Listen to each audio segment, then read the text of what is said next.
2004 წლიდანვე გაუქმდა ერგნეთის ბაზრობა, რომელიც საგამოძიებო კომისიის მიერ გამოკითხული ყველა პირის ერთსულოვანი მოსაზრებით კონფლიქტის რეგიონში მცხოვრებ ქართველებსა და ოსებს შორის მნიშვნელოვან სამშვიდობო ფუნქციას ასრულებდა. ნაციონალური მოძრაობა, რომ ძალის გამოყენებაზე ჯერ კიდევ 2004 წლიდან სერიოზულად ფიქრობდა, ამის დასტურია თავდაცვის მინისტრის ირაკლი ოქრუაშვილის 2004 წლის 13 სექტემბრის ინტერვიუც, სადაც მან აღნიშნა, რომ ცხინვალის რეგიონზე ცენტრალური ხელისუფლების კონტროლის აღდგენა რამდენიმე თვის ამბავი იყო.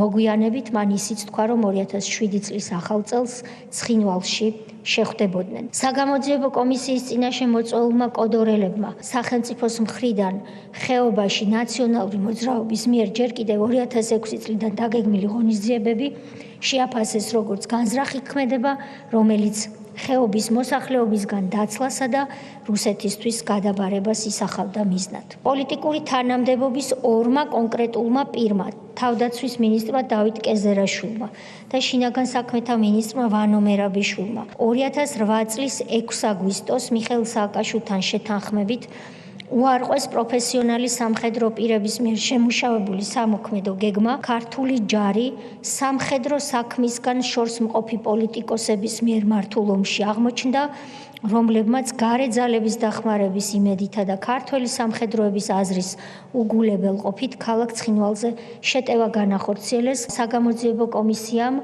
გამოჰკითხა ბატონი სანაკოევი, რომელიც აცხადებს, რომ მიხეილ სააკაშვილმა ის დაიბარა 2008 წლის 7 აგვისტოს 17 საათზე თავისთან და უთხრა, რომ არ იყო გამორიცხული, რომ იმ საღამოთი ის მიხეილ სააკაშვილი ცხინვალზე შეტევას დაიწყებდა.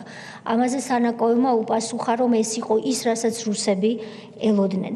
სააკაშვილმა ის დაამშვიდა და უთხრა, რომ ყველაფერი შეთანხმებული იყო. ნაციონალური მოძრაობა ღია ეთერით გადასცემდა სხვებს შორის ბატონი შოთა უტიაშვილის ძალისხმევით ქართული ჯარის მოქმედებების შესახებ ინფორმაციას და მტერს ცეცხლის კორექტირების საშუალებას აძლევდა. ნაციონალურმა მოძრაობამ ომში დაღუპული გმირები, ქართველი ჯარისკაცები ბრძოლის ველზე მიატოვა და მათ გადმოსვენებაში მონაწილეობა არ მიიღო. მრავალი დღის განმავლობაში არაერთი ცხედარი ბრძოლის ველზე რჩებოდა.